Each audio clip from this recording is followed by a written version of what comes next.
गुजरात का वडोदरा शहर कहने को तो स्मार्ट सिटी है, लेकिन यहाँ के हालात कुछ और ही बयां कर रहे हैं।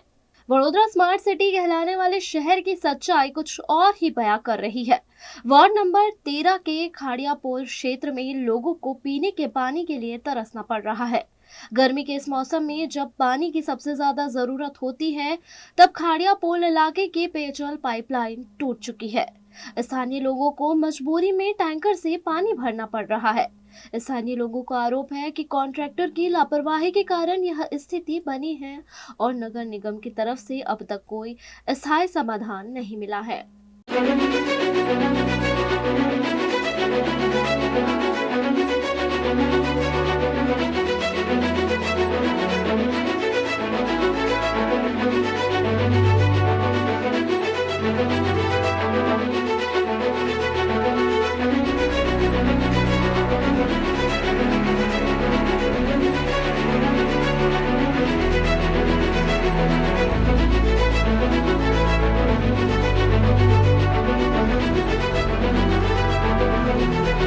વોર્ડ નંબર 13 માં ખાડિયાપોળ નંબર 1, 2 ને પુનિતપોળ ઓછા પ્રેશરથી પાણી આવતું હતું, ગંદુ પાણી આવતું હતું, એટલે નવું એક કામ શરૂ કરવામાં આવ્યું। બજેટમાં કામ મંજૂર કરવામાં આવ્યું। લોકોના પરસેવાના વેરાના પૈસાથી જે કામ ચાલતું હતું એ ઇજારદારની ટેન્ડર પ્રક્રિયામાં એવું હતું, કામ કરતી વખત કોઈ બી કનેક્શન પાણીનું હોય, ગટરનું હોય કે ગેસનું હોય, તૂટી જાય તો એને રિપેર એને પોતે કરવાનું હોય। તો પણ તમે જોઈ શકો વિસ્તારના નાગરિકોને કોઈની પાસેથી 5,000, કોઈની પાસે 6,000, કોઈની પાસેથી 7,000 લઈને કનેક્શનના પૈસા લેવામાં આવ્યા છે।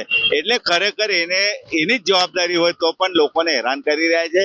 અને જે કામ જેટલું કામ પૂર્ણ થયું છે, લોકોના કનેક્શનો જેટલા થઈ ગયા છે, એ લોકોને નળમાંથી પાણી આવે એના લીધે એમની જવાબદારી હોય। જે કેપ મારવાની હોય, કેપ એ લોકોએ ખુલ્લી રાખી એટલે સવારે 8-8 દિવસથી પાણી ગટરમાં જાય છે, લોકોને નળમાંથી પાણી મળતું નથી અને લોકોને ટેન્કરમાં ખાડા ટેકરામાંથી સિનિયર સિટીઝનોને પાણી ભરવું પડે છે।